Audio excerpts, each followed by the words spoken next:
también lo hemos estado mencionando, ¿sí? ¿Está? Bien. Y por la parte de los agentes químicos, tenemos diferentes sustancias que son conocidas también como los antisépticos o aquellas sustancias en las cuales que son para poder eliminar los diferentes agentes infecciosos de las superficies, como sucede con los amonios cuaternarios. Además de ello, otro tipo de agente, como ven ustedes acá, nos hablan del óxido de etileno. Entonces, vamos a ver. Ya esto también lo hemos estado mencionando durante la práctica acerca del calor seco, porque esto actúa, el ejemplo es el horno, necesita de temperaturas elevadas, ¿no? El calor húmedo es por acción letal, por acción donde se van a tener que alterar, ¿qué cosa? Las enzimas. Y recuerden ustedes que las enzimas son proteínas. Un ejemplo también de calor húmedo está ahí la pasteurización, que se realiza con la leche, ¿no? Toda la leche nosotros que consumimos dice leche pasteurizada, ¿no? ¿Por qué? Porque se trabaja con diferentes temperaturas, una temperatura de 62 grados, luego una temperatura de 82 grados y luego viene una parte de enfriamiento en donde ya uno puede destruir estas formas bacterianas vegetativas, ¿sí? El calor húmedo a presión también ya les había mencionado que es la forma más eficiente de poder eliminar a los patógenos. Esto también es algo que nos queda claro. Y les decía yo que las prácticas microbiología, todos los materiales que nosotros utilizamos en la rutina de microbiología son eliminados a través de la autoclave. El otro elemento que son la filtración, que también habíamos mencionado que existen ciertos dispositivos como estos filtros de Chamberlain o también ahora que se utiliza con estas membranas de Millipore, ¿no? Como muy bien acá dice, y para líquidos termolábiles, o sea, líquidos que no van a poder estar con el calor. Y les decía que sobre todo estaba utilizándose en la industria farmacéutica, ¿no? Las radiaciones, como pueden ver, las radiaciones que utilizamos es de la luz ultravioleta y que actúan a una determinada longitud de ondas. Entonces, la energía pues absorbida va a generar, dice, una excitación de los electrones que nos va a inhibir aquí a la síntesis del ADN. Entonces, lo que va a servir es aquí es al uso de la esterilización de las superficies. Radiaciones gamma se emplean en los alimentos. Ojo que también habíamos mencionado que una de las cosas que tienen las radiaciones es que si tú en la superficie tienes algún objeto que limite el uso de la radiación, esa zona no quedará completamente estéril. Bien, aquí en la siguiente diapositiva, que ya ustedes lo tienen, se hace referencia pues de los diversos agentes químicos. Como pueden ver ustedes, el agente químico para que pueda actuar va a depender mucho de la concentración del agente, del tiempo de exposición, del tipo de microorganismo, porque no todos van a actuar de la misma manera, la temperatura, el pH y también la materia orgánica que disminuye su acción. Ponen como ejemplo que el fenol es el agente químico referencial. Entonces, por ejemplo, si hablamos de alguna de estas sustancias como el óxido de etileno, este tiene una acción lenta, pero resulta ser cancerígeno. Entonces, por eso que no es muy utilizado en la industria. El formaldehído, como su nombre lo dice, tiene agua más formol. No tiene agua más formol. ¿Ve? Hay gente que quiere entrar, no los voy a dejar entrar por tardones, ¿ah? Yo más bien ya, si yo entré, debieron haber estado todos en lista de espera. Se esperarán un rato, por si acaso. Les avisan, ¿ah? Peróxido de hidrógeno. Entonces, el peróxido de hidrógeno es un componente activo. Por ejemplo, esta es una sustancia que se utiliza mucho en la parte de el rubro de esterilización de todo lo que es el material quirúrgico. Para antes de esterilizar todo el material, primero se hace un lavado y este lavado se utiliza peróxido de hidrógeno. Y les comento esto porque hace unos días vino el licenciado del área que tiene que ver con la parte quirúrgica y me decía que el hospital había comprado un peróxido de hidrógeno que querían probarlo en las superficies, ¿no? Porque también utilizan para hacer la limpieza de las superficies y que no estaban seguros de la calidad. Entonces querían valorar con los cultivos. Se supone que antes de limpiarlo y después de limpiarlo yo debo de eliminar todos esos gérmenes como el peróxido de hidrógeno. Al parecer decía que en las concentraciones con las cuales venía, por eso dice acá, va a depender mucho de la concentración de la gente, no mataba a las bacterias. Entonces a él le preocupaba ello y por eso quería que se hagan los cultivos. Otra sustancia que utilizamos bastante es el yodo y el cloro. El cloro, el famoso hipoclorito de sodio, que es la lejía, ¿no? Y eso lo utilizamos en nuestras casas, también en los laboratorios para la limpieza de los pisos, las superficies. El yodo, ¿no? La famosa yodopovidona, que es lo que nosotros utilizamos para la curación de heridas. En las curaciones de heridas, ahí tenemos yodopovidona. El amonio cuaternario que está asociado a los jabones y el amonio cuaternario también es utilizado para la limpieza de las superficies. En las áreas de biología molecular, en donde se tienen estas cabinas de flujo laminar que ustedes han visto ahí en la práctica, la cabina, esa superficie también tiene que ser esterilizada. A pesar de que yo pueda tener ahí una radiación ultravioleta, recuerdan ustedes en la práctica, podemos tener ahí la radiación ultravioleta. De la misma manera, también toda la superficie tiene que ser esterilizada. El alcohol es lo más clásico y es lo que más nosotros utilizamos para la piel. El alcohol etílico, pero tiene que ser al 70%. Yo me acuerdo que cuando estuvimos con lo del COVID, la gente lo que hacía era comprar alcohol, no importa el grado de concentración, y más bien el grado de concentración ideal para trabajarlo en nosotros es al 70%. El otro tipo de alcohol es el alcohol isopropílico, que también es un alcohol muy utilizado en el rubro de laboratorio. Nosotros también para la toma de muestra también se puede trabajar con este alcohol isopropílico. Para la limpieza de los microscopios, por ejemplo, en las prácticas nosotros que trabajamos con el aceite de inmersión, se utiliza el alcohol isopropílico. Ahora, todos estos agentes químicos tienen diferentes lugares de acción, como pueden ver, a nivel de la membrana celular, o que pueden desnaturalizar proteínas, o que nos puedan alterar los grupos funcionales de las proteínas, como pueden ver ustedes. Por ejemplo, si vamos a hablar de grupos funcionales de las proteínas, está la famosa agua oxigenada. El agua oxigenada o el peróxido de hidrógeno, nosotros también lo vamos a utilizar en la práctica para ver a los estafilococos, porque de esa manera nosotros vamos a determinar la presencia de una enzima llamada catalasa. Eso ya lo vamos a ver en la siguiente práctica. Ahora vamos a entrar a la parte de los antibióticos y quería comenzar pues hablando de este pequeño caso clínico que ya ustedes lo habrán visto. Y eso es un caso clínico que nosotros vemos con rutina, con bastante frecuencia en la rutina. Y son síntomas de una paciente que me describen de una ITU baja, ¿no? Una infección urinaria a nivel ya sea probablemente a nivel de la zona de lo que es la vejiga, ¿no?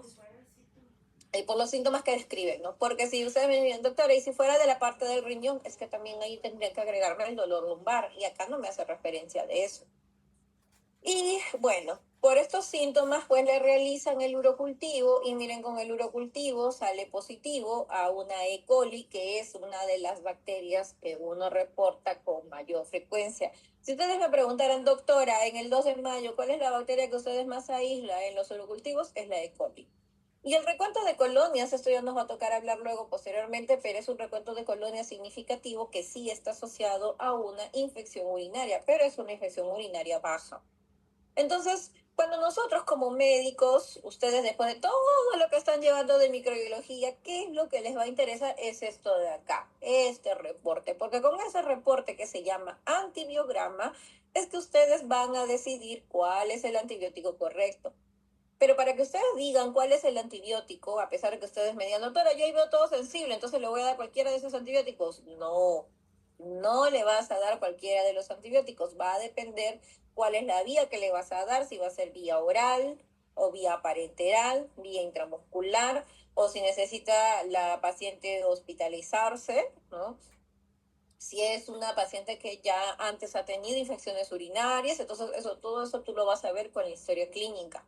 Al parecer, esta es una paciente que por primera vez le está dando infección urinaria le han hecho su urocultivo y salió la E. coli, que es la bacteria más frecuente. Entonces, si tienen este tipo de pacientes, uno va a tener que optar por darle un antibiótico por vía oral. Ya, acá no me está hablando nada de que han tenido antecedentes de infección urinaria, que es una diabética, que es una paciente inmunosuprimida, etcétera. No, no me está haciendo mención de ello. Entonces, por lo tanto, esos antecedentes no los tienen. Que eso es lo que ustedes van a evaluar ya luego con la parte del contexto clínico. Y como pueden aquí ustedes apreciar, ya esto cuando lo será cuando lleven farmacología, de toda esta lista de antibióticos, cuáles son los que se dan por vía oral. Entonces aquí ustedes pueden ver que está la cefuroxima, el ciprofloxacino, la nitrofurantoína y el trimetoprim-sulfamethoxazol. Cada uno de esos antibióticos tiene diferentes efectos adversos. Entonces ya va a depender mucho cuál es el contexto clínico que tenga el paciente para que ustedes le digan qué es lo que le van a dar. De preferencia, probablemente la primera opción va a tener que ser una cefuroxima, porque la amoxicilina clavulánico puede ser que le ocasione al paciente diarrea, gastritis, entonces hay que tener bastante cuidado. La nitrofurantoína también puede ocasionar gastritis, entonces no va a ser como que tu tratamiento de elección. Tu otra opción podría ser el famoso cotrimoxazol. Ciprofloxacino no, porque ciprofloxacino aquí en el Perú, creo que el 70% de las E. coli resultan ser resistentes, entonces puede ser que aquí, si bien es cierto, sale sensible, pero es mejor no darlo. Este antibiótico déjenlo ahí separadito, guardadito para otras infecciones que pueda tener en un futuro esta paciente. Entonces aquí el tratamiento ideal sería cefuroxima. Por ahí ustedes me pueden decir, doctora, pero ¿y la cefazolina? El problema de la cefazolina es que se da por vía endovenosa. La otra opción, que también que es vía oral, es este otro antibiótico acá, que se llama la cefalexina también, porque es una cefalosporina de segunda generación, que podría ser la otra opción, 500 miligramos cada 8 horas. Y la otra opción que también les decía es el cotrimoxazol, que se va a dar cada 12 horas. Estas serían tus otras opciones, pero serían las menos frecuentes. Porque también hay que tener en cuenta que las pacientes puede ser que tengan alergias a los medicamentos, entonces tocaría evaluar ello. ¿Ven? En este caso, tú no vas a poder utilizar los antibióticos endovenosos como cuáles. Cefazolina es endovenoso, gentamicina es intramuscular, ertapenem, imipenem, meropenem también son intramusculares o endovenosos. Y cuando uno va a utilizar este tipo de antibióticos, tú necesitas monitorear a la paciente, por lo tanto tendrías que hospitalizarla. Pero en estos casos solamente lo haría siempre y cuando la paciente tuviera un cuadro de pielonefritis. ¿Ven? Al final, todos los conceptos que ustedes van a adquirir para terminar haciendo toda esta interpretación. Acá yo ya les quise dar ya qué es lo que les espera en un futuro muy cercano, porque de acá van a llevar luego farmacología, van a llevar medicina, terapéutica, y ustedes con todo ese bagaje de conocimientos van a poder determinar el mejor tratamiento para el paciente. Entonces, todo lo que estábamos describiendo aquí son los famosos antimicrobianos, que la ventaja que estos tienen es inhibir el crecimiento o que puedan causar la muerte de las bacterias. Que inhiben el crecimiento, ¿cómo se llama? Bacteriostático, que era una de las preguntas que están en los seminarios de resistencia bacteriana. Los que causan la muerte de las bacterias son los bactericidas. Muy bien. Entonces, ahí está. Muy bien, entonces ya lo estamos mencionando aquí y aquí podemos ver los diferentes antibióticos que se tienen y las familias, en dónde actúan, en qué parte de la bacteria pueden actuar. Por ejemplo, si hablamos aquí los inhibidores de la pared celular, cuando hablo de inhibidores de la pared celular me estoy refiriendo aquí a la parte del peptidoglucano. Entonces, yo voy a atacar aquí al peptidoglucano, ya sea su proceso de la síntesis o en sus procesos de la reparación. ¿Ven? Bloquean la síntesis y la reparación. ¿Quiénes? Los betalactámicos. ¿Quién es un betalactámico? Las penicilinas, las cefalosporinas, los carbapenens. Hay otra familia que hasta la cefalosporina, los carbapenens, los glucopéptidos. Ya, entonces aquí tenemos varios diferentes tipos de antibióticos que también los vamos a mencionar, algunos de ellos. En la membrana celular, pérdida selectiva de la permeabilidad como péptidos o los ionóforos. A través del ADN o ARN, en la cual se encargan de qué cosa, de inhibir la replicación y la transcripción, inhiben también a la enzima girasa, ¿ya? Entonces ahí tenemos a quinolonas, a aquellos antibióticos que también son las rifamicinas, de ahí, por ejemplo, aquí está la rifampicina, antibiótico utilizado para el tratamiento de la tuberculosis, y los nitrofuranos como el ejemplo de la nitrofurantoína. ¿Ya? Bien, vamos a ver. Entonces, aquí podemos ver algunos antibióticos de los cuales tenemos como inhibidores de la síntesis de la pared, ¿no? Como fosfomicina, cicloserina, bacitracina, vancomicina, betalactámicos, inhibidores de la función de la membrana, las polimixinas, anfotericina B, no es un antibiótico, esto más bien es un antifúngico, por si acaso, ya, esto es un antifúngico utilizado para el tratamiento de quién, del criptococo, ¿ya? Que ya nosotros hemos visto en la práctica la famosa imagen del criptococo. Los inhibidores de la síntesis proteica, dependiendo de dónde actúen, a nivel de la unidad 30S o a nivel de la unidad 50S. En el 30S son los tetraciclinas y aminoglucósidos, y en el 50S los macrólidos, lincosamina y el cloranfenicol. Por si acaso, el antibiótico del cloranfenicol ya no es utilizado ya en la rutina, porque estaba asociado a aplasia medular, ¿no? Entonces ya no se utiliza mucho el cloranfenicol, así que como que ya, más bien nosotros en el laboratorio sí lo seguimos utilizando porque eso, con ello hacemos, lo colocamos en nuestros agares, ¿no? Para inhibir el crecimiento de alguna de las bacterias. Aquellos antibióticos que nos van a interferir la síntesis de ácidos nucleicos, que son inhibidores de la síntesis del ADN como las quinolonas, o que me inhiban la síntesis de ARN como la rifampicina, y que te inhiban la síntesis de los metabolitos como la sulfa o el cotrimoxazol. No sulfa, trimetropin o trimetropin sulfametoxazol o cotrimoxazol, que es el otro nombre. Aquí podemos también ver la imagen acerca de cómo es el proceso de la pared celular del famoso peptidoglucano. ¿Ven? Entonces aquí tenemos la síntesis de los componentes del peptidoglucano y ese transporte que se va a dar al espacio periplásmico, ¿no? Entonces, en ese transporte, en este espacio, vamos a tener la formación de quiénes, el N-acetil glucosamina y el N-acetilmurámico. Recuerden ustedes que aquí estaban unidas quiénes, estos pentapéptidos. Cada uno de ellos era un aminoácido que se van a unir, por eso dicen acá estos pentapéptidos. Entonces, estos que van a estar aquí unidos, por eso dice que aquí en este lugar, ¿quién va a entrar a tallar? El famoso PVP. ¿Ven? Por eso, ¿y qué cosa es el PVP? Proteína ligadora de las penicilinas. ¿Ya? Entonces, al tener las proteínas ligadoras de las penicilinas, ahí los tenemos. Bien, ver un ratito. Bueno, ya después lo veo.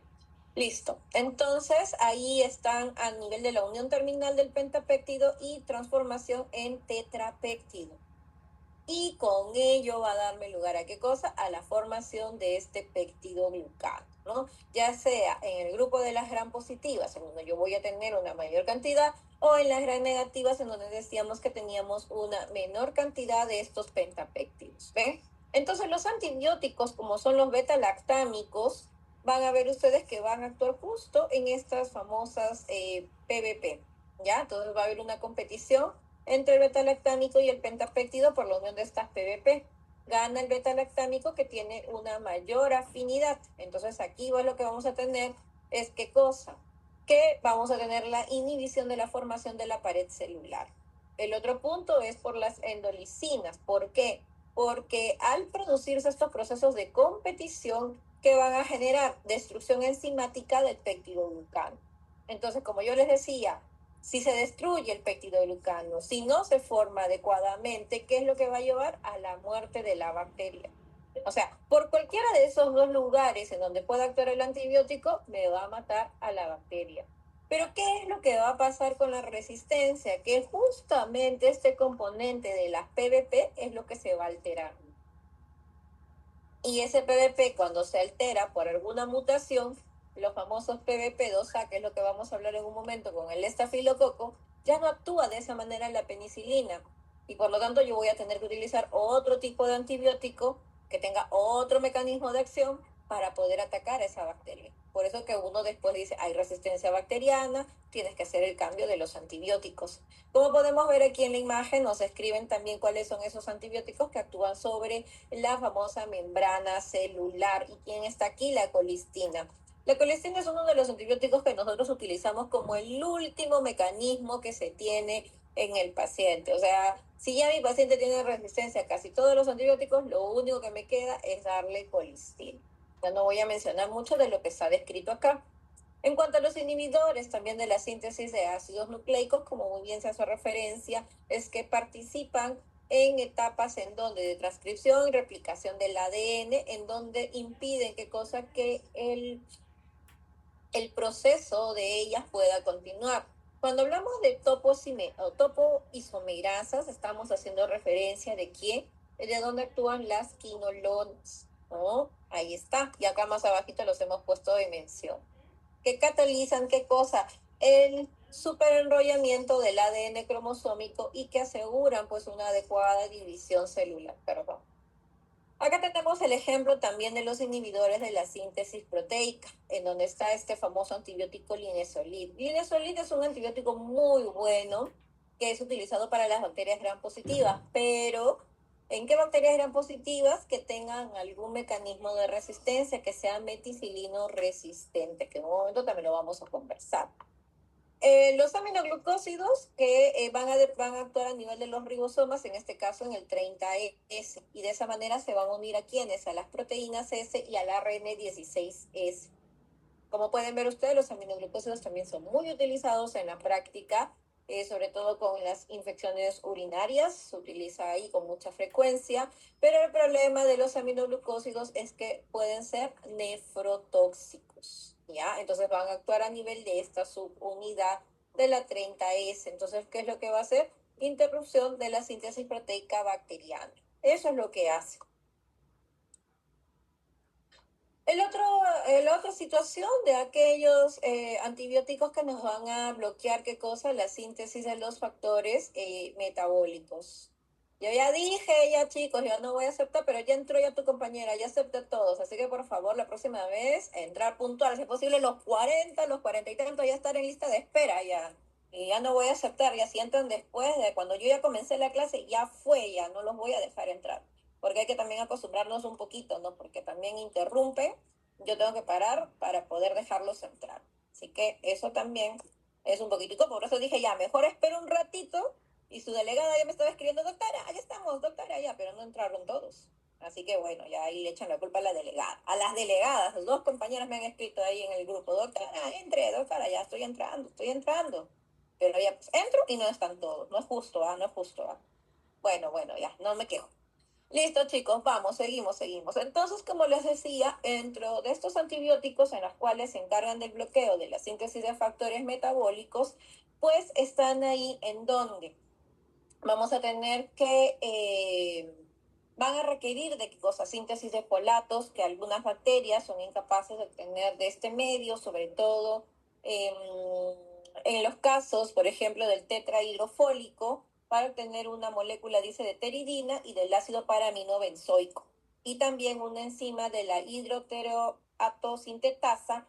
¿Qué cosa nos va a hacer todo ello? Para que no se produzca el famoso, pues, ácido folínico, ¿no? Entonces, por ahí se tienen, pues, los mecanismos de acción. Entonces, si yo no tengo formación de factores metabólicos en que constituyen para la formación de los aminoácidos, de las bases púricas, de las bases pirimidínicas, entonces no voy a tener formación de los ácidos nucleicos. Eso es lo que sucede finalmente.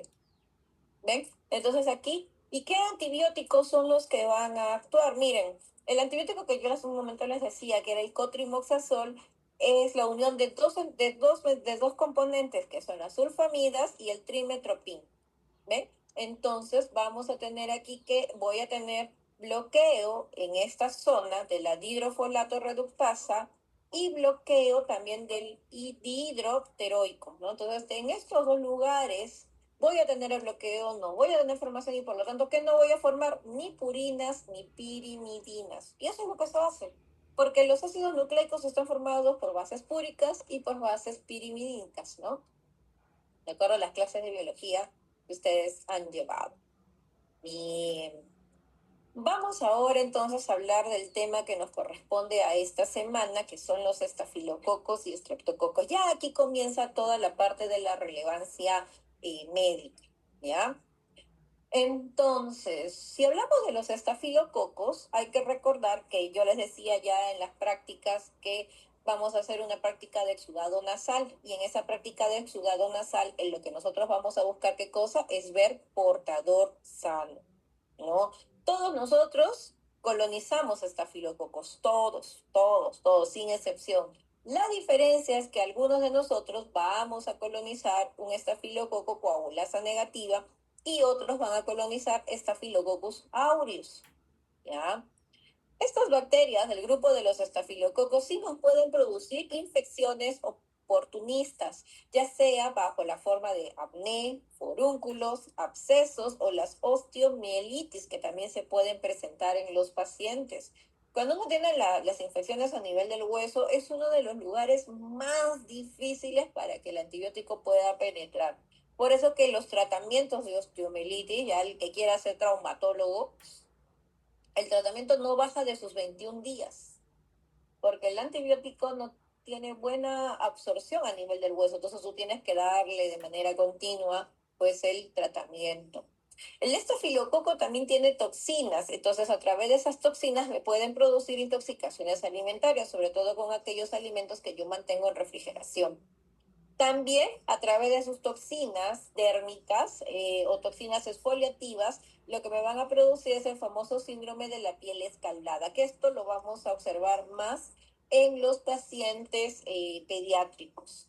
El síndrome del shock tóxico. Este síndrome del shock tóxico está asociado a una supertoxina o un hiperantígeno, de la cual que hace referencia al uso de los tampones vaginales, ¿no? Ese es el antecedente cuando uno habla de síndrome de shock tóxico. Y también son toxinas del estafilococcus. Asociado a las infecciones hospitalarias, esto se ve con bastante frecuencia. Los Staphylococcus aureus los podemos encontrar a partir de los homocultivos o en las infecciones de las neumonías asociadas al ventilador. Las infecciones urinarias también en aquellos pacientes que portan una sonda Foley, paciente que tiene algún tipo de herida, endocarditis o que tenga un cuadro de sepsis, o pacientes que tengan alguna infección en las prótesis, ¿no? Miren, por ejemplo, este casito de acá. Uy, se alargó. Este de acá nos habla de una paciente, una mujer, vamos a ponerlo acá. Qué raro que se haya alargado tanto. Bueno, ya, ahora sí, para que se vea. Entonces, esta mujer de 78 años, de la cual está hospitalizada por una hipoxemia, o sea, no le está llegando el oxígeno adecuadamente, tiene hemocultivos, de los cuales le aislaron una bacteria. Se realizó el diagnóstico de una insuficiencia cardíaca congestiva y mejoró su diuresis. 4 días después, en la zona donde tenía su catéter, ¿qué cosa? Le vieron que tenía hinchazón y sensibilidad en la vía periférica. Entonces, le piden los hemocultivos y los hemocultivos se aisló, ¿qué cosa? Un Staphylococcus aureus meticilino sensible. ¿Qué es lo que hicieron? Tienen que retirar la vía porque en esta zona hay una infección. Entonces hay que retirar la vía y no vieron que había otros sitios de infección y nuevamente le vuelven a tomar los hemocultivos 2 días después del inicio del antibiótico, los cuales luego resultaron ser negativos. En el segundo caso, esta es una mujer de 29 años que se inyecta drogas. Y miren ustedes que luego de esto tienen dolor en la rodilla izquierda y salió que tenía un Staphylococcus aureus meticilino resistente, el famoso MARSA. ¿Ven? Ya le hacen toda la evaluación y sí, pues no, estaba con probablemente alguna osteomelitis. Entonces, ¿qué es lo que le han dado a esta paciente? Al ser un MARSA, un tratamiento con vancomicina. Entonces, tienes que darle una vancomicina porque es la terapia de elección, ya tiene un mecanismo de resistencia. La otra opción de la vancomicina sería un linezolid, ¿ya? Entonces, aquí tenemos el ejemplo de algunas infecciones como la forunculosis, por ejemplo, ¿no? O el chalacio, que también se puede presentar en los pacientes, y esto es por infecciones por estafilococos. Lo clásico, la celulitis. Esto de acá es sobre todo más clínico, ¿ah? Uno ve y la primera causa de celulitis es más bien Staphylococcus aureus. ¿Dónde más hemos visto celulitis? Las famosas mastitis mamarias. Las mastitis mamarias, a veces la mamá, pues, cuando le dan de lactar al bebé, ya el bebé ya no es tan bebé, ¿no? Ya le salió dientes ya. Entonces ya cuando el bebé, al niño, ya le salen dientes, el niño ya comienza a morder. Y el que muerda también, y el que muerda la zona de la glándula mamaria, recuerden que nosotros tenemos bacterias que nos colonizan la piel. Entonces, ¿qué cosa puede pasar? Entonces yo genero una solución de continuidad y por ahí fácilmente pues entra la bacteria y me puede generar cuadros de celulitis o una mastitis ocasionada por el estafilococo. ¿Producto de qué? Porque ya el bebé ya está grande, le sigues dando de lactar y el bebé lo que hace es morderte, ¿no? Porque ya tiene los dientecitos, ¿no? Entonces, hasta para todo eso hay que tener cuidado, ¿no? Esa es la del síndrome de la piel escaldada, acá está. Miren cómo, y esto es por toxinas exfoliativas que también producen los estafilococos. Este mismo cuadro de impétigo también lo producen los estreptococos. Miren esas costras mielecéricas, esas costras doradas que se ven en el rostro, ¿no? Que están relacionadas pues, con estafilococcus y estreptococos.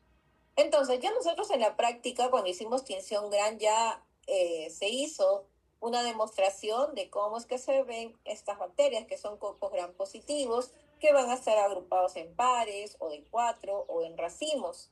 Ya también les había mencionado que estas bacterias de los estafilococos y los estreptococos son bacterias anaerobias y aerobias y anaerobias facultativas. Otra de las características que tienen los estafilococos es la PVP, ¿no? Que tienen en su pared celular. El Staphylococcus aureus, por si acaso, eso de acá es para hablar del aureus. El aureus sí se puede desarrollar en medios hipertónicos o medios salados. Nosotros lo conocemos con el nombre de manitol salado. Cuando hagamos el ejemplo del exudado nasal y querramos saber si lo que yo estoy sembrando es un Staphylococcus aureus o estafilococos diferentes del aureus, que son los coagulasas negativas, yo lo voy a poder diferenciar con el medio hipertónico, el manitol salado. Ahorita lo vamos a ver en la imagen. Además, también con la enzima de la coagulasa. La catalasa es lo que yo les decía hace un momento, que es con el peróxido de hidrógeno, que también lo vamos a ver en una imagen por acá. Aquí tenemos los tres estafilococos, tres especies que tienen interés médico: Aureus, Epidermidis y Saprophyticus. Aquí, por ejemplo, pueden ver ustedes que el Aureus sí es coagulasa positivo, manitol positivo y la novobiosina es sensible, que es un tipo de antibiótico que lo utilizamos para la identificación. Epidermidis más bien es coagulasa negativo, igual que Saprophyticus. Manitol puede ser variable, ya es variable también Saprophyticus, y la diferencia va a ser la novobiosina, porque en la epidermidis es sensible, mientras que en Saprophyticus es resistente. Por eso que cuando nosotros tenemos un coagulasa positivo, o sea, catalasa positivo, porque todos los estafilococos son catalasas positivos. Y de esos yo necesito saber si estoy también con una coagulasa positiva. Y esa va a ser aureus. Por lo menos de los agentes más conocidos, ¿ah? Aquí tenemos otros estafilococos coagulasas negativos que también tienen mucha relevancia médica, ¿ya? Otra de las que nosotros aislamos con bastante frecuencia es epidermidis. Epidermidis sí forma parte de la microbiota, pero si mi paciente tiene algún tipo de dispositivo, por eso dice acá, puede estar asociado a las infecciones hospitalarias. O también, si mi paciente tuviera algún cuadro de una osteomelitis, también podría ser un epidermidis. Acá pueden ver ustedes la imagen. Esto es lo que nosotros vamos a hacer en la práctica del exudado nasal. También lo vamos a ver como parte de la demostración. El manitol positivo es este, el que se vea de color amarillo, porque el agar del manitol salado se ve así, de color rojo. Ya, todo se ve de color rojo. Y si es un aureo, se va a ver amarillo. Entonces, cuando nosotros hagamos la siembra de los exudados nasales, van ustedes a diferenciar así el rojo o el amarillo. Todos los que se vean en amarillo es un aureus. Acá también en la imagen es coagulasa, claro que sí, acuérdense, todos los estafilococos son catalasa positivo. Pero miren la coagulasa aquí, cuando yo muevo, ¿cómo hago la coagulasa? ¿Cómo es esto? Eso quiere decir que se forma un coágulo. ¿Qué es esto que está aquí? Esto de acá es suero, ¿ya? Ese suero puede ser el suero de un paciente, Entonces, el suero del paciente, yo le coloco un poquito de la bacteria y lo dejo a una temperatura de 37 grados, es decir, lo tengo que meter a la incubadora durante 2 horas. Y la idea es que yo pueda visualizar qué cosa, que se forme el coágulo, ¿ya? Que se forme el coágulo. En la patogenia de los estafilococos, pues aquí tenemos qué cosa, proteína A, o sea, qué elementos me pueden generar el daño, ¿no? ¿De qué manera el estafilococo puede ocasionarle daño a uno? Porque tiene una proteína A. ¿Y qué hace la proteína A? Te bloquea la IgG e impide que la fagocitosis. Recuerdan ustedes que cuando hablábamos de las cápsulas, que habían bacterias que tienen cápsula que te impiden la fagocitosis, ya, el estafilococcus no tiene cápsula, pero sí tiene una proteína que impide la fagocitosis. Tenemos las diferentes exotoxinas, como pueden ver ustedes, estas citoquinas alfa, beta, o las exfoliativas, o las entéricas, o la leucocidina gamma, o enzimas, como podemos ver acá. Todas estas enzimas que nosotros las vamos a utilizar para la parte de lo que es su identificación también están relacionadas con destrucción. Y el famoso superantígeno, ¿recuerdan ustedes el síndrome del shock tóxico? Ya, el superantígeno, que es una toxina, la toxina 1. Y esta se va a encargar de ¿qué? De activar linfocitos T. ¿Para qué? Para que puedan producir qué cosa, interleuquinas, como interleuquina 2, factor de necrosis tumoral, el interferón gamma, y todas ellas van a estar asociadas al síndrome del shock tóxico. Y aquí podemos ver en la diapositiva estas toxinas, dónde van a actuar, en qué tipo de células pueden actuar. Por ejemplo, acá, vamos a ir, porque todo ya está escrito acá. Así que las toxinas exfoliativas, que tenemos de dos tipos, la toxina A y la toxina B. Esa toxina A va a ser codificada por un fago. ¿Se acuerdan qué cosa era el fago? ¿Recuerdan ustedes?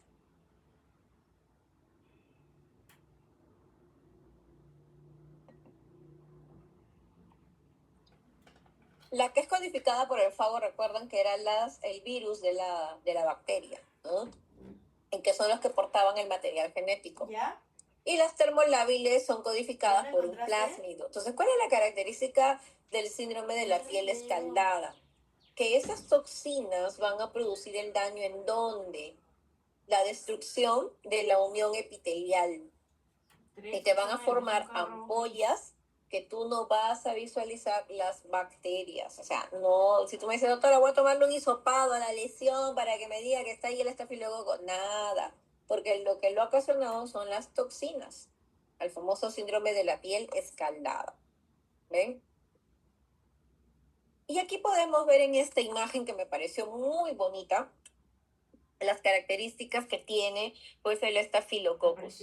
Hay algunos de sus compañeros que están saliendo, no sé por qué, o les estará fallando la señal o algo, no sé, pero ya han salido dos de la sala ya.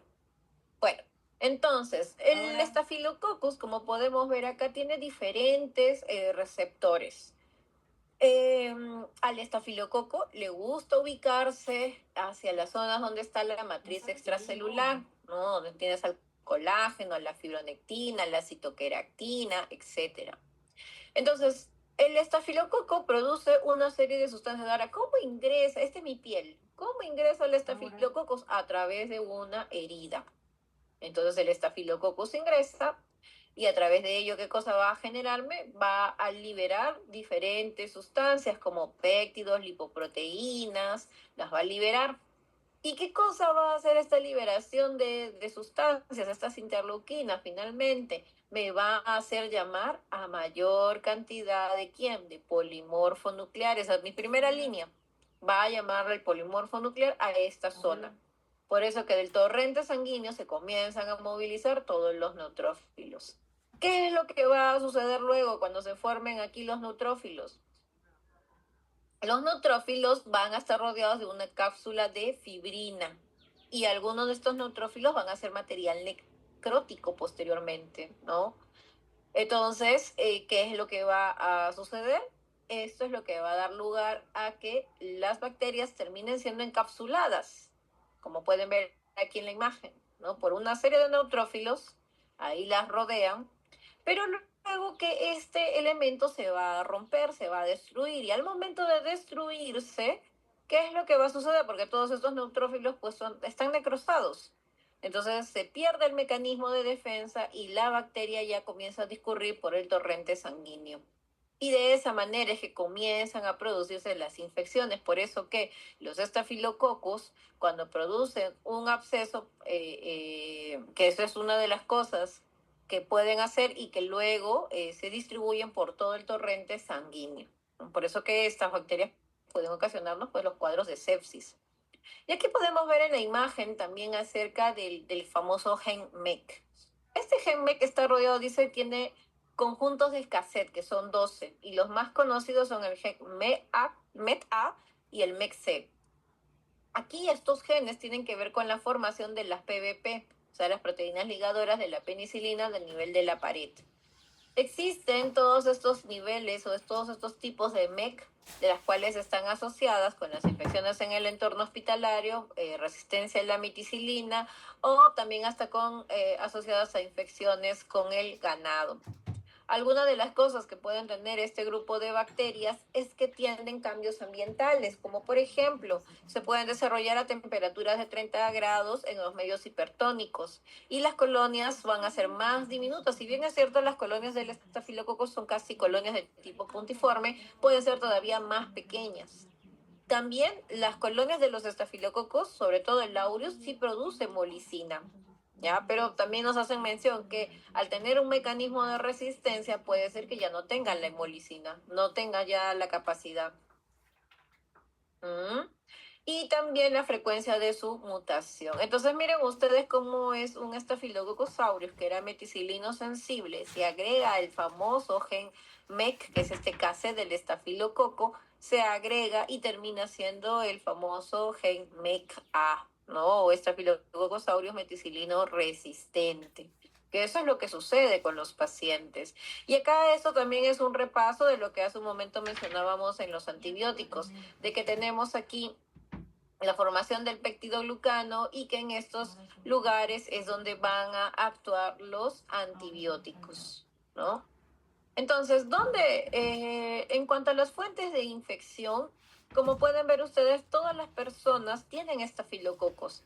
El porcentaje de los portadores sanos para Staphylococcus aureus es del 15 al 50%, y eso lo vamos a ver también con la práctica. A todos los que se les haga su hisopado nasal y vamos a ver quiénes tienen Staphylococcus aureus, van a ser parte de ese grupo que terminan siendo pues portadores sanos, ¿no? Hay factores de riesgo, claro, que incrementan la posibilidad de la infección, la higiene, los cuerpos extraños, las cirugías, los traumatismos. Estas bacterias se adhieren muy bien a la mucosa nasal, a la piel traumatizada o al endotelio y tienen diferentes tipos de enzimas. La quimiotaxis, ¿se acuerdan ustedes que vimos que al liberar diferentes sustancias de interleuquinas, pues voy a atraer una mayor cantidad de neutrófilos o polimorfos nucleares, ¿no? Y estos van a ser inhibidos ¿por quién? Por la proteína A. O sea, no le va a hacer nada al estafilococo, el neutrófilo, el macrófago y todos ellos, no le va a pasar nada, ¿no? Y en el proceso de la opsonización, que es una función de la inmunoglobulina G y del complemento C3b, que es inhibida por cubierta de la bacteria e impide la fagocitosis. Entonces hay sistemas de regulación de la expresión de la virulencia, ¿ya? Entonces ahí también se hace referencia al respecto. Ya también había mencionado, y estos son de los casitos, ¿ah? Los casitos que ustedes mencionamos al inicio, que son por dispositivos, el uso de drogas, el paciente en hemodiálisis, porque el paciente en hemodiálisis tiene un catéter venoso permanente, ¿no?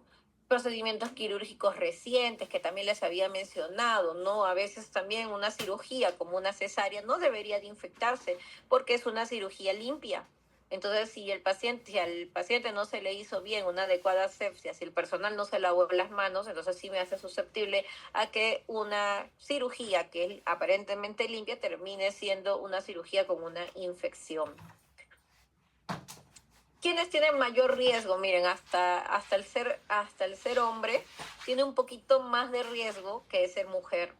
Si eres de una de las edades de los extremos de la vida o eres un adulto mayor, como lo consideran acá a partir de los 70 o menor a un año, el nivel socioeconómico bajo. ¿Por qué? Porque la mala higiene también puede dar lugar a que el estafilococo comience a proliferar. Entonces, si yo tuviera algún tipo de herida, este estafilococo va, entra y se disemina. Los pacientes con diabetes, con el uso de corticoides, la infección por VIH y ya les había mencionado a aquellas personas que me colonizan Staphylococcus aureus. Por eso que también es importante conocer en el personal de salud cuántos son los que vienen colonizando al Staphylococcus aureus. Y este es aquí otro esquema para mostrar cómo es la patogenicidad del Staphylococcus.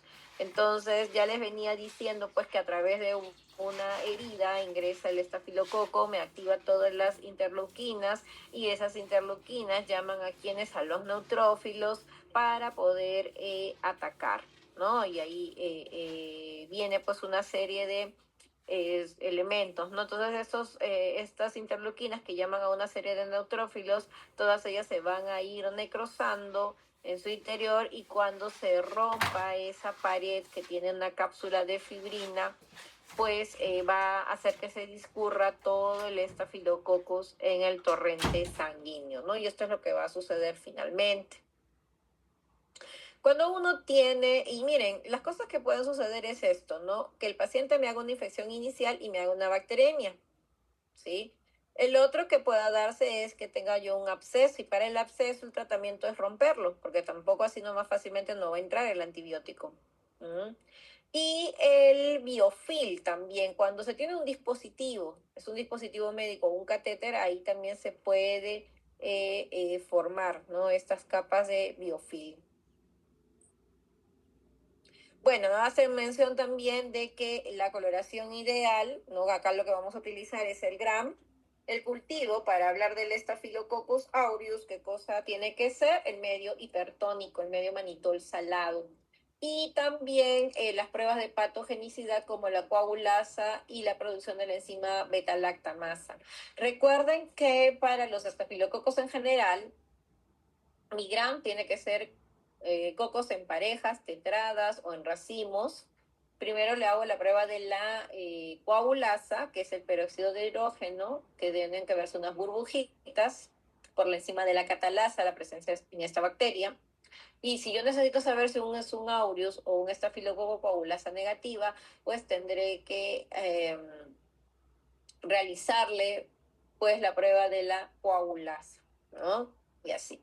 Otro detalle es que no hay vacuna para el estafilococcus y aquí lo importante es realizar las medidas de higiene de piel y manos. Aquí podemos ver la imagen, yo les decía hace un momento que sí, las colonias de Staphylococcus aureus sí pueden producir hemólisis y ahí lo pueden apreciar las colonias, ¿no? Como están rodeadas del halo de hemólisis. La identificación y susceptibilidad, a partir del crecimiento de las colonias, nosotros lo que vamos a hacer es colocarle un equipo de espectrometría de masa o un equipo automatizado que te permita hacer la identificación y la susceptibilidad para poder visualizarlo en nuestro reporte del antibiograma. Ahora, esta es otra de las características que tiene la sensibilidad antibiótica, ¿no? Que los estafilococos que tienen sus PVPs en su pared, esto del PVP es en su pared, se van a ligar a la penicilina. Por lo tanto, nos van a producir un anillo beta-lactámico al péptidoglucano. Ya les había hecho mención que ese PVP es el que va a terminar siendo alterado. Por eso que vamos a tener la formación de los genes MEC-A o MEC-C. Entonces ahí en esos casos ya el antibiótico que podría ser una penicilina o una cefalosporina no va a resultar ser el tratamiento de elección. ¿Mm? Los ejemplos clásicos, esos son ejemplos del 2 de mayo, ahí están, ¿no? Y de las cuales aquí quería compartir, por ejemplo, en esta muestra, miren, una muestra de consultorio externo, una biopsia de mama, y le encuentran qué cosa que había en Staphylococcus aureus, ¿ven? Y miren ustedes que también no es tan sensible, ¿no? Ahí la penicilina definitivamente no va, y tampoco va la clindamicina y eritromicina, ¿no? Entonces ahí tienen un ejemplo. Y el segundo ejemplo que es un aspirado bronquial de un paciente que está en la UCI de neuro-UCI. Y miren acá, miren cómo salió diferente el reporte que está aquí con este de acá del lado izquierdo de la pantalla. El del lado derecho, el Staphylococcus aureus, te sale y te dice que es productor de beta-lactamasa, tiene resistencia dice acá, a la meticilino resistencia, mediada por el gen MECA. También tiene un fenotipo de las metalostreptograminas de estafilococos. ¿Y esto cómo lo veo? Con la clindamicina y la eritromicina que está resistente. Ya estuvimos mencionando cuáles son los antibióticos que van a actuar en diferentes zonas. ¿Ya? Ahí los podemos ver. Otra de las situaciones, este ejemplo lo quise poner este estudio, porque ustedes me pueden decir, doctora, como en el primer casito clínico que les mostré de la infección urinaria, y ustedes pueden decir, doctora, si le doy el mejor tratamiento antibiótico, voy a matar a todas las bacterias, ¿no? Y por lo tanto mi paciente se va a mejorar. Y tú le podrías decir que sí. Pero el detalle es que si tú, por ejemplo, como en este caso, se produjo una infección con un estafilococo que era sensible, entonces eso implica que tú tranquilamente le puedes manejar con una cefalosporina. Entonces no necesitarías meterle un antibiótico más potente, porque si tú le metes un antibiótico más potente, podría ser peor para el paciente que lo pueda llevar a mortalidad. Y ese es el ejemplo de este caso. Entonces, en este caso, lo que sucede es que los pacientes informaron y decían que ellos eran alérgicos ¿a qué? A la penicilina. Y si son alérgicos a la penicilina, no pueden recibir ese tipo de antibiótico. Entonces, qué es lo que hicieron?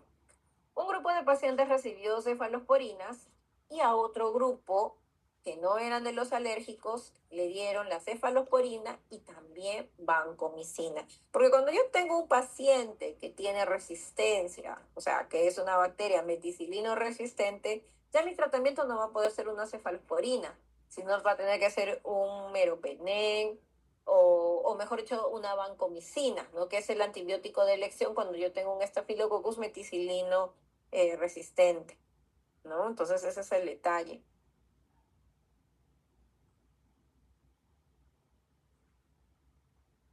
Y bueno, ¿qué hicieron acá? Pacientes alérgicos, pacientes no alérgicos.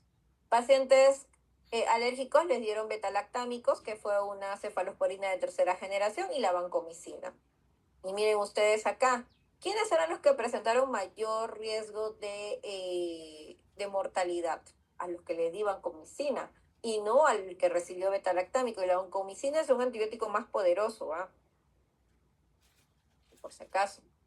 Y miren aquí en el otro lado, estos son los alérgicos y miren los no alérgicos.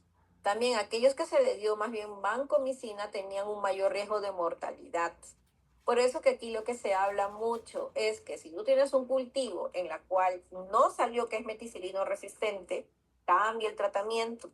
Tienes que desescalar, porque más bien lo que puede generar es la mortalidad. Eso es lo que me está diciendo acá en este estudio. Otra de las cosas que suceden con las bacterias gram positivas es que también pueden presentar, ¿qué cosa? Contaminaciones. Y dentro de las contaminaciones están los coagulasas negativos. Este es un estudio que se hizo en los estudiantes de medicina de una universidad en España y se había valorado, ¿qué cosa? Haciéndoles años de seguimiento a diferentes promociones, habían observado pues cuando pasaban a su curso de microbiología, hacían, y antes de hacer sus prácticas hospitalarias, pues se les hisopaba, como pueden ver ustedes ahí en la imagen. Entonces se les había hisopado a todos ellos y sorpresa, ¿no? Se había notado de que hay presencia de un Staphylococcus aureus, ¿no? Y miren, ¿cuánto es el porcentaje de lo que se viene dando? Y además de ello, pues en este estudio se tomaron en cuenta a 607 estudiantes en donde las cuales el 61% ya esto, tenía ya algún tipo de colonización y lo que constituye 9 de ellos tenían, ¿qué cosa? Meticilino resistencia. Aquellos estudiantes que presentaron meticilino resistencia era porque tenían cuadros de sinusitis crónica o que ya habían consumiendo antibióticos de larga data. Y sobre los casitos que vieron hace un rato, ¿no? De la señorita que se metía drogas intravenosas y que, bueno, le dio luego una osteomelitis por Staphylococcus aureus, ¿no? O el caso de los hemocultivos, en la cual tenía un dispositivo, un catéter periférico, y ese catéter se infecta, entonces termina siendo un cuadro de una flebitis, hay que retirar el catéter y después con ello, ya con el antibiótico iniciado, pues ya tenía esa mejoría clínica, ¿no? Y miren, aquí también nos hacen referencia en esta tabla acerca de cómo sería el manejo, ¿no? Y qué pruebas de laboratorio se tendrían que solicitar. Bien, ¿hasta aquí alguna pregunta?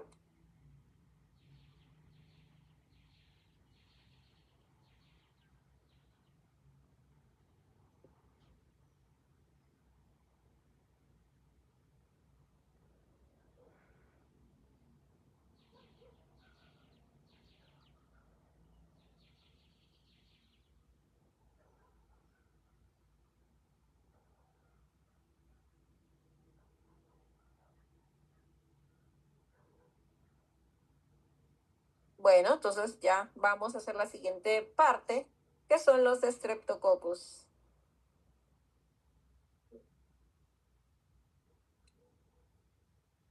Este es el otro grupo de bacterias, si bien es cierto, es menos frecuente. La verdad que, por ejemplo, a mí cuando me piden hacer estudios con Streptococcus, aquí en el 2 de mayo no me llegan muchas infecciones por Streptococcus, ¿ah? Más bien los estreptococos los vamos a ver en población pediátrica, más que en el adulto. Acá en los de mayo también se ve mucho pediátrico, pero en el niño de San Borja o en el de Breña abundan ahí sí los estreptococos. Acá no hay tanto, ¿ah?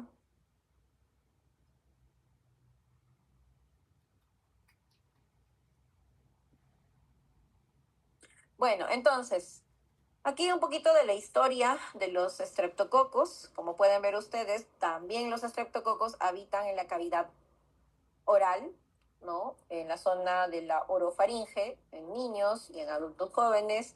También está presente en los animales, por eso que cuando dicen, no, besas al animalito y todo, el animalito te pasa todo el lenguazo ahí, la lenguaza del animal en la cara, por ejemplo, en el rostro, pues puede ocasionar esos cuadros de impétigo, porque los cuadros de impétigo lo producen los estafilococos o los estreptococos.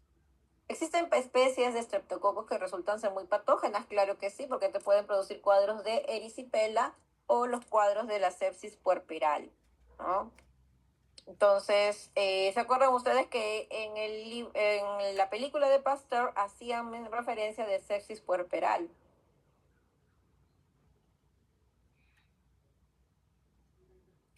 Y bueno, generalmente, pues si hablamos de los cuadros de erisipela, son cuadros que se van a ver afectados a nivel de la dermis y también de los vasos linfáticos, ¿no? Entonces vamos a ver en un momento cómo se ven estas imágenes.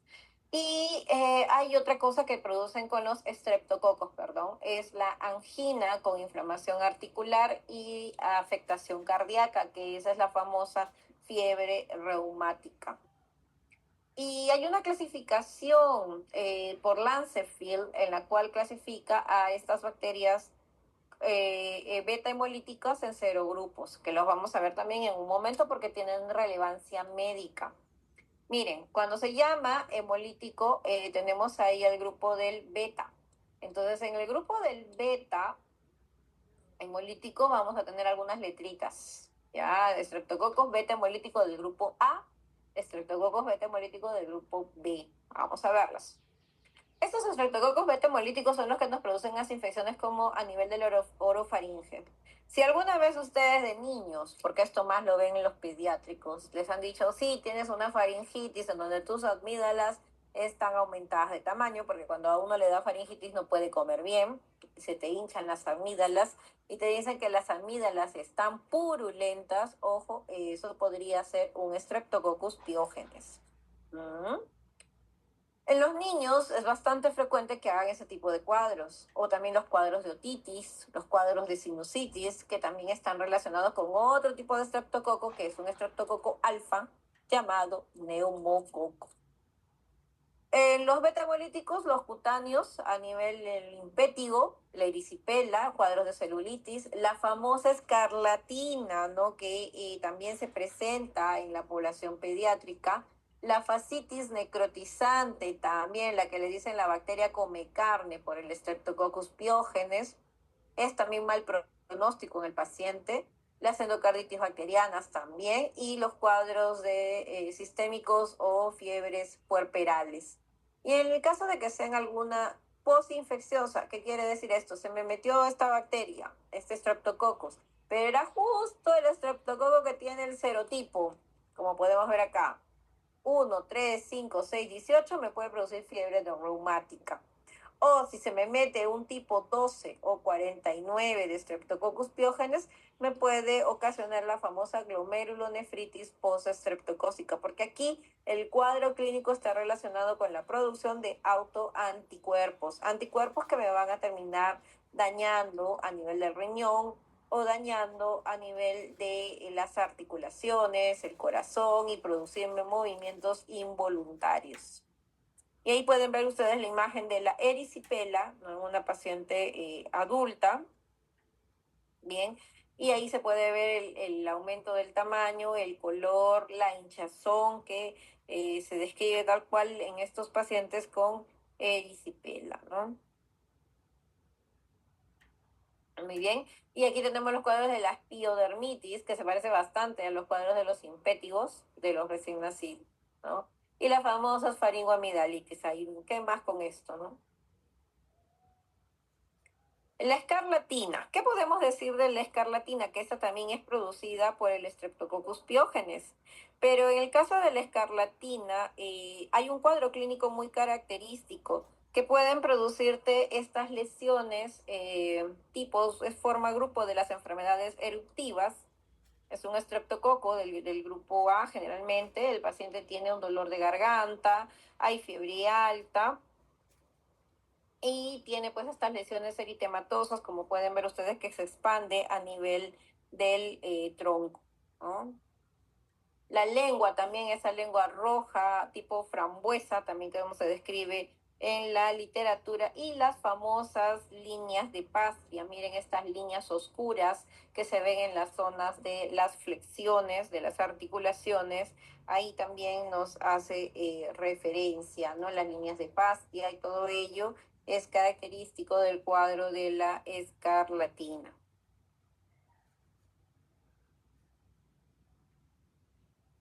Bien. Esta es la bacteria come carne, Streptococcus pyogenes, la fasciitis necrotizante. Ahí está, que afecta toda la zona profunda del tejido celular subcutáneo, destrucción densa de los músculos. Miren acá que ya se está viendo los músculos, ¿no? Y el tejido adiposo. Entonces aquí primero terminan ocasionándose como cuadros de celulitis, de ampollas, gangrena y me puede llevar a síntomas sistémicos, ¿no? Que eso es algo característico que puede suceder con este tipo de streptococcus. Y bien, tenemos aquí el otro cuadro de los streptococos que vamos a mencionar, que son los streptococos alfa. Un momento. Miren, los general los estreptococos, que son también gram positivos, estos pueden formar más bien cadenitas. Algunos de ellos van a tener cápsula. Fermentan carbohidratos produciendo ¿qué cosa? El ácido láctico. No tienen la enzima catalasa, por eso que esa va a ser una de mis maneras de poder diferenciar al estafilococo con el estreptococo. Carecen de enzima catalasa. Son bacterias aerobias y anaerobias facultativas, que también ya los habíamos mencionado. Desarrolla muy bien en los medios de cultivo y aquí los estreptococos van a producir las hemolicinas, sobre todo los que son estreptococos del grupo beta, ¿ya? Estreptococos del grupo beta. Miren acá, esta es una hemolicina y ahí pueden ver ustedes, apreciar, esa es la beta, porque esta es una hemólisis total. Estas que se ven acá resultan ser hemólisis falsas o alfa o viridans. Entonces aquí vamos a tener la descripción. Y por último, aquí dentro de los estreptococos alfa, está el Streptococcus viridans y también está el famoso neumococo, ¿ya? Por otro lado, también nos hacen mención de que existen otros estreptococos que no van a producir la hemólisis, que son los Streptococcus gamma. En cuanto a sus polisacáridos, como podemos ver, tenemos aquí por letras, en el A, Piógenes, el B, la Galactiae. El famoso Streptococcus agalactiae es el que está relacionado con la colonización en las gestantes y que es importante determinarlo para poder prevenir el riesgo de infecciones al recién nacido, ¿no? Streptococcus equi, el Disgalactiae y el Canis.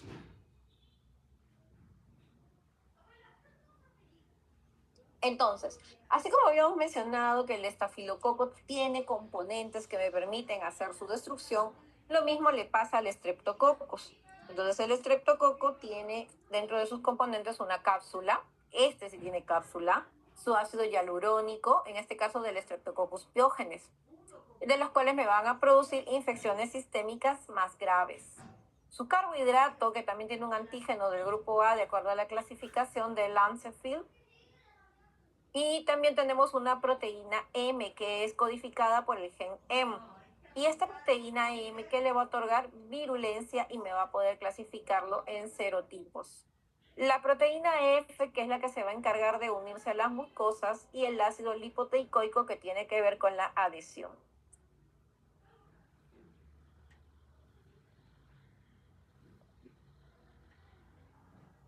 Y ahí podemos ver en dónde actúan cada una de estas moléculas que están asociadas a la estructura de la bacteria, ¿no? Aquí podemos ver estas en cuanto al Streptococcus pyogenes, no olvidar, porque recuerden que el Streptococcus pyogenes es el que me está asociando con la fiebre reumática, con la glomerulonefritis post-streptocócica. Ya, otra cosa interesante que tienen los estreptococos es que tienen hemolicinas. Ustedes vieron que a nivel de las colonias y las hemolicinas también lo tiene el estafilococo. Pero ¿qué pasa? La ventaja de esas hemolicinas es que te van a destruir los hematíes, leucocitos y plaquetas. Al generar esta destrucción,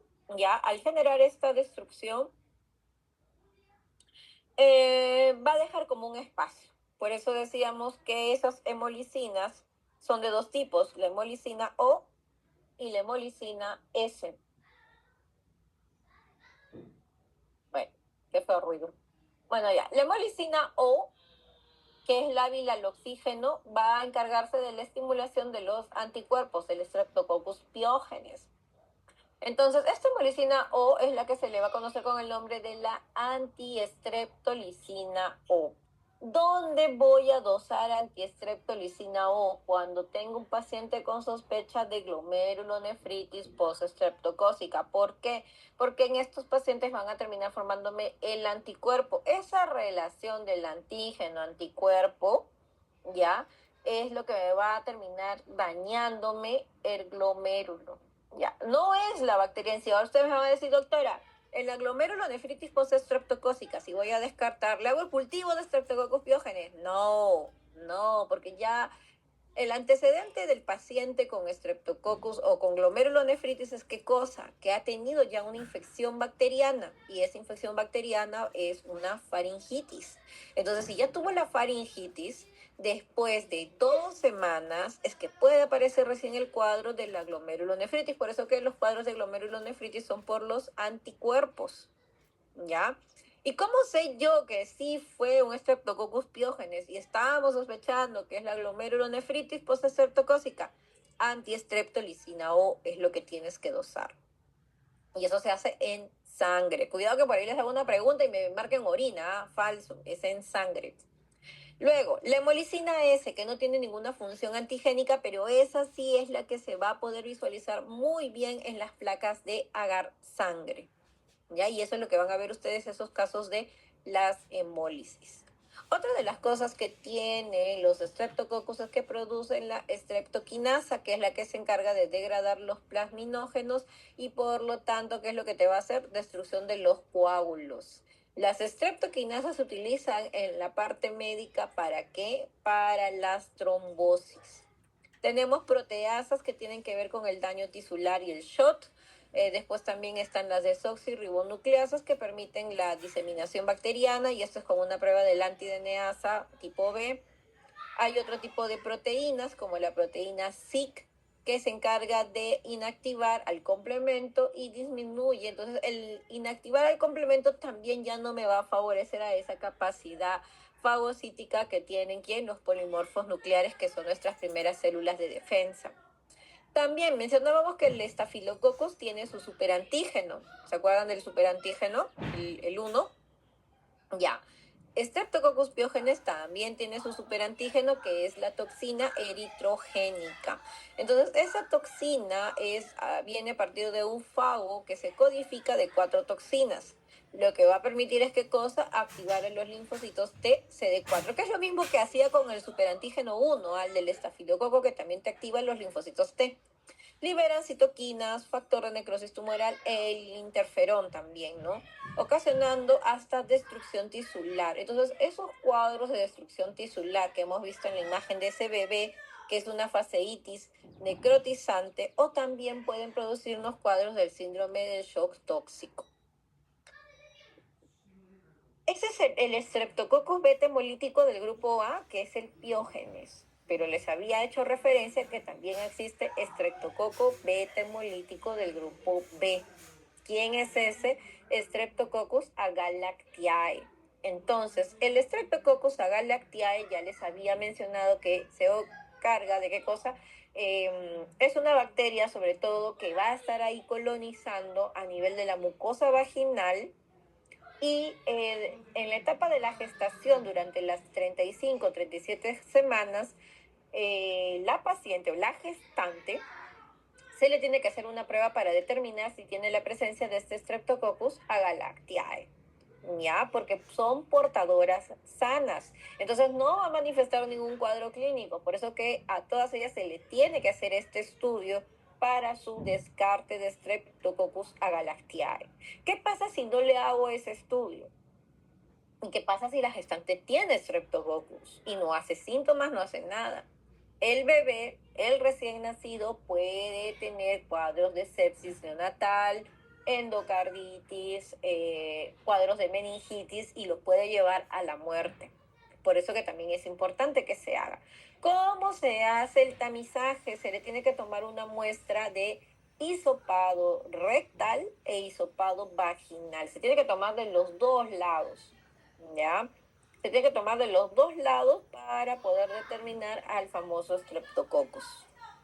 Bueno, existen otros grupos de Streptococcus, como el grupo C, el grupo G, que también son parte de ser comensales a nivel del tracto respiratorio. Pueden también producir cuadros de endocarditis, infecciones porperales. Finalmente tenemos a aquellos estreptococos que son del grupo gamma. En ese grupo gamma, que decíamos que son los que no tienen hemólisis, están varias de ellas que son comensales de la microbiota, ¿no? Y están en la boca, en el uretra, en el tracto respiratorio alto y a nivel del tracto gastrointestinal. Y ahí tenemos varias de ellas, de las cuales también pueden producir algunas infecciones relacionadas en el ser humano, ¿no? Como Streptococcus mitis o Streptococcus sanguis o salivarius. Creo que no le había puesto, pero había una referencia acerca del Streptococcus. Vamos a ver un toque. Streptococcus, del famoso Streptococcus mitis.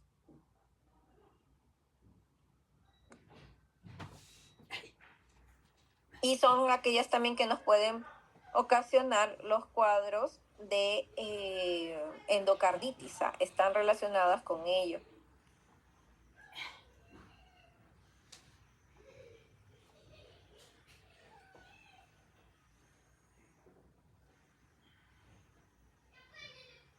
Y hay otro tipo de Streptococcus que también se hace mención, en la cual, ay, ¿qué se hace? ¿Qué está haciendo acá? Ya, hay otro tipo de Streptococcus que también están ocasionadas o están relacionadas con el cuadro de los que son cáncer de colon. no lo he puesto acá, pero es el Streptococcus bovis, ¿ya? Streptococcus bovis, por si acaso. Bueno, tenemos aquí la famosa prueba de Camp, que esta es para los Streptococcus beta hemolíticos del grupo B, ¿no? Del grupo B, que son los Streptococcus agalactiae, no olvidar aquí. ¿Y qué es lo que hago yo aquí? Esta es una placa de agar sangre y en esta placa de agar sangre coloco una estría y es una estría de Staphylococcus aureus. Porque recuerdan ustedes que el Staphylococcus aureus también era una bacteria que me produce hemólisis. Entonces, cuando yo tenga una cepa de Streptococcus agalactiae, lo que me va a hacer es, ¿qué cosa? Generar esta cabecita. Y esa cabecita, ¿qué significa? Favorece la hemólisis. Por eso que se ve toda una cabeza de flecha, parece acá. Potencia la hemólisis. En cambio, si es un Streptococcus piógenes, como pueden ver aquí, no potencia, ¿no? La hemólisis acá. ¿Ven? Por eso que no veo. O sea, sí, la hemólisis del Staphylococcus aureus con la hemólisis del piógenes no se potencia. Por eso que esta es la famosa prueba de Camp para descifrar al Streptococcus agalactiae. Que actualmente también existen pruebas moleculares, ¿ah? Que le tomas el hisopado a la mujer y en 30 minutos ya tienes tu resultado y sabes si le vas a tener que dar tratamiento antibiótico o no. En el otro caso tienes que esperar todavía 24 horas, que crezca la colonia, que de ahí le hagas su determinación de prueba de Camp, que esperes 24 horas más, o sea, en 48 horas recién tendrías tu resultado. Ya depende de ustedes qué es lo que quieren, ¿no? O sea, de qué manera quieren ustedes ya saber si están frente o no a este tipo de bacterias. Entonces, vamos ahora, ya terminamos con los gamma, ya terminamos con los beta y vamos ahora con los Streptococcus alfa. En el Streptococcus alfa están los Streptococcus viridans. ¿Ya? Entonces, estas van a producir una hemólisis parcial. Por eso que la hemólisis parcial se ve medio color, medio verdoso, ¿no? Como pueden ver. Es una hemólisis solamente parcial. Esta hemólisis, recuerden, lo vamos a ver en los medios de agar sangre. Estas bacterias, como muy bien lo mencionan, están en la boca, en el tracto respiratorio alto, tracto gastrointestinal y genitourinario. Los Streptococcus viridans forman parte de mi microbiota. Supongamos, a ver, tengo yo un paciente, la cual me dicen, doctora, me dice, me duele la garganta, y bueno, pues el médico para no querer darle nada, le va a decir, ya, hágase su hisopado faríngeo, que le hagan el laboratorio y me trae el resultado. Claro, eso va a demorar 2 días, 3 días, ¿no? Entonces tú le haces el hisopado faríngeo y tú esperarías pues que encuentres un Streptococcus pyogenes o un neumococo y con eso inicias el tratamiento antibiótico. Pero sorpresa, no encuentras eso. Te sale un Streptococcus alfa. Y para poder diferenciar a este alfa, porque recuerden que el neumococo, que sí es patógeno, también es hemólisis alfa. Entonces, ¿cómo diferencio yo al neumococo del viridans? Lo voy a diferenciar con este disco llamado Optokin. Entonces, el Optokin va a salirme resistente. Ustedes aquí ven en la imagen el disco y alrededor no se ve ningún halo. ¿Se acuerdan que yo les había dicho que mientras un halo más grande tenga, significa que es sensible? Aquí no se ve nada. Entonces, aquí es un Optokin resistente. Entonces, si es un Optokin resistente, es un viridans. Y volviendo a nuestro caso, si es un paciente que te dice, sí, doctora, dolor de garganta, ok, te voy a hacer tu cultivo faríngeo y el laboratorio te reporta microbiota normal.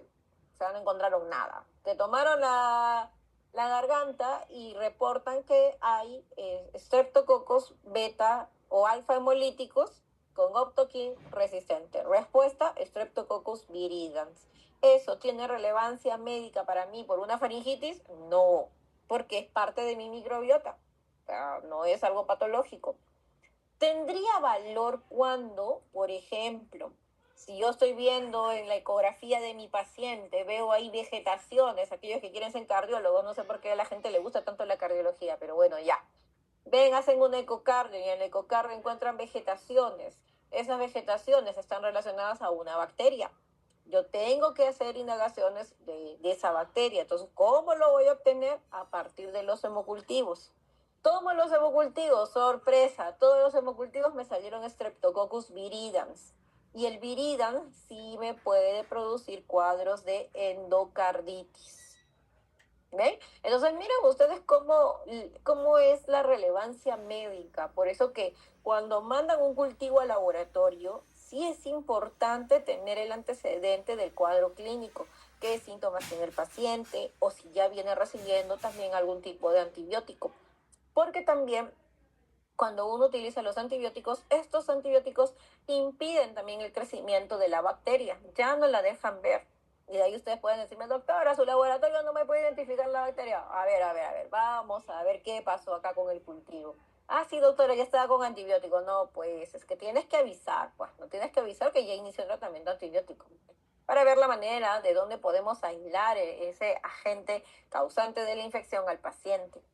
¿Ven? También los viridans pueden producir cuadros de neumonías o abscesos dentarios o meningitis o aquellas infecciones otorrinolaringológicas. Y finalmente tenemos a los enterococos que forman parte del grupo del Lancefield. Como dice su nombre, entero, ¿dónde los vas a encontrar? A nivel del intestino. Hay dos especies las más frecuentes y las que más se hablan en el entorno, que es Enterococcus fecalis y Enterococcus faecium. Faecium es la que más lo encontramos en el entorno hospitalario, por eso que es resistente a los antibióticos. Y nuestro famoso neumococo, aquí un poquito de la historia del neumococo. Y miren ustedes, yo les decía diciendo en las clases que los son cocos gram positivos ligeramente lanceolados. Ven medios ovaladitos, medios alargaditos. No se ven tan redondos, algunos se ven medios redonditos. Pero en sí, el estreptococo es medio ovaladito. Por eso que algunos lo pueden confundir hasta como si fuera un bacilo gram positivo, ¿ah? Por eso que también en el área de laboratorio deben tener bastante cuidado con el reporte. Son formadores de cápsulas, se encuentran también en la vía respiratoria alta del ser humano. Se desarrolla muy bien en el agar sangre, son colonias umbilicadas. Y miren aquí, por ejemplo, este es su octoquín y este octoquín sí tiene un halo alrededor. Significa que esto es octoquín sensible. Eso quiere decir que el agar que donde está creciendo aquí esta bacteria es un neumococo. El neumococo también tiene sus componentes como su cápsula, ¿no? Que ocasiona la virulencia. Recuerden que las cápsulas de la bacteria favorecen a la virulencia e impiden la fagocitosis. Cada rato lo vengo repitiendo, ¿ah? O sea, que esa va a ser mi pregunta de examen. Hay factores de adhesión, como por ejemplo la adhesina, su proteína A, también tienen factores donde las cuales pueden invadir. Y miren todos ustedes estas enzimas en las cuales invaden, y son enzimas que están a nivel de la matriz extracelular, que también hicimos mención al inicio con los estafilococos, que también le gusta meterse en la piel. Factores de inflamación como la neumolicina, autolicina y el famoso polisacárido C. Entonces, como podemos ver aquí en la imagen, los neumococos sí producen diversos cuadros clínicos. Entonces, ¿existe vacuna para neumococos? Sí. Actualmente los adultos mayores tienen que vacunarse contra el neumococo y sé que el Estado, el gobierno también les viene colocando su vacuna contra el neumococo. Los lactantes también se deben vacunar. Y miren que también hay diferentes tipos de polisacáridos capsulares, ¿ah? Y que muchas de ellas son cubiertas con las vacunas. ¿Mm? Otra de las cosas es que ese polisacárido, o sea, ese componente que tiene el neumococo, nos va a servir para la identificación en pruebas rápidas, en sangre, en orina, o en el líquido cefalorraquídeo, que se hacen unas pruebas llamadas como detección del antígeno del neumococo, perdón, ya estaba diciendo criptococo. Es el neumococo. Entonces, ¿qué es lo que hacen estas pruebas? Detectar el polisacárido C. También se pueden utilizar muy bien las pruebas moleculares, si es que yo quiero hacer una identificación más rápida. En el caso de las meningitis, por ejemplo, donde no debemos esperar mucho tiempo, nosotros debemos tener una hora máximo para poder hacer la identificación de la bacteria, poder determinar cuál puede ser ese agente que me está causando la infección del cuadro de la meningitis. Entonces necesito unas pruebas moleculares. O si tengo un paciente con un cuadro de una neumonía, también tengo que tomarle también el cuadro, no tengo que tomarle la muestra. Eh, Nosotros, ahora se me pregunta, doctora, ¿y usted ve muchos casos de neumococo? La verdad que en los adultos no hemos visto tanto. Más lo hemos visto, más frecuente es población pediátrica. Los institutos del niño de Breña, San Borja, aíslan mayor cantidad de neumococos. Ese es el detalle. Bueno, entonces en los pacientes con proceso inflamatorio bacteriano agudo se eleva la beta-globulina, la cual reacciona con el polisacárido C del neumococo. Entonces, esto son las conclusiones de esta sesión. No sé si por ahí tuvieran alguna pregunta antes de cerrar. ¿Todo bien? ¿Todo claro?